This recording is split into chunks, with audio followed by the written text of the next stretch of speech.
కర్కాటక రాశి వాళ్ళకి 2026 సంవత్సరం జనవరి మాసంలో ఒకే ఒక్క గ్రహం సంపూర్ణంగా అనుకూలిస్తోందండి. మిగతా గ్రహాలు కొన్ని పార్షియల్‌గా అనుకూలిస్తున్నాయి. మిగతా గ్రహాలు అనేటువంటివి అసలు బాగాలేదు. అయితే మేజర్‌లీ 15వ తారీఖు దాకా రవి, కుజ తర్వాత బుధ గ్రహ సంచారములు అద్భుతంగా ఉన్నాయి. బుధుడు సంపూర్ణ గ్రహం. ఈ మాసంలో మీకు వ్యాపారస్తులు ఎవరైనా ఉంటే వాళ్ళందరికీ చాలా బావుంటుంది.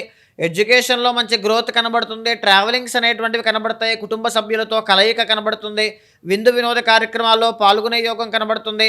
అన్నీ కూడా బావుంటాయండి. కాకపోతే కెరీర్ పట్ల మనం చూసినా సరే, పనుల్లో ఆటంకాల విషయంలో చూసినా సరే, ఏదైనా 15వ తారీఖు వరకు మాత్రమే అనుకూలంగా ఉంటుందండి. రియల్ ఎస్టేట్ వ్యాపారం చేసే వాళ్ళకి కుజుడు బాగున్నారు. టైం వేస్ట్ చేయకుండా 15వ తారీఖు లోపు మీకొచ్చిన ప్రాజెక్టులు కానీ, అవకాశాలు కానీ సద్వినియోగం చేసుకోండి. అనారోగ్య సమస్యలకి ట్రీట్మెంట్లు చేయించుకోవాలనుకుంటే 15వ తారీఖు లోపు చేయించుకోవడం చాలా మంచిది. ఉద్యోగ ప్రయత్నాలు చేయాలి, ఉద్యోగంలో మార్పులు, చేర్పులు ఏమైనా చేసుకోవాలనుకుంటే 15 లోపులోనే చేయండి. 15 తర్వాత అనుకూలంగా ఉండదు. ఆరోగ్యము అనేటువంటిది జాగ్రత్తగా చూసుకోవాలి. ఎర్నింగ్స్ మీద బాగా ఫోకస్ చేయాలి. అష్టమ రాహు యొక్క దోషం కనబడుతోంది. మానసిక ఒత్తిడి అనేటువంటిది ఇబ్బంది పెట్టే అవకాశాలుంటాయి.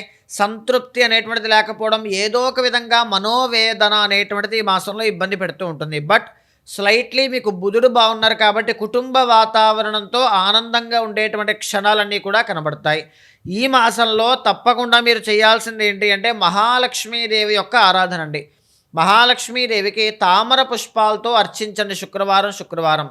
లేదనుకుంటే పౌర్ణమి, అమావాస్య, అష్టమి తిథుల్లో లక్ష్మీ హోమము అనేటువంటిది చేయించండి.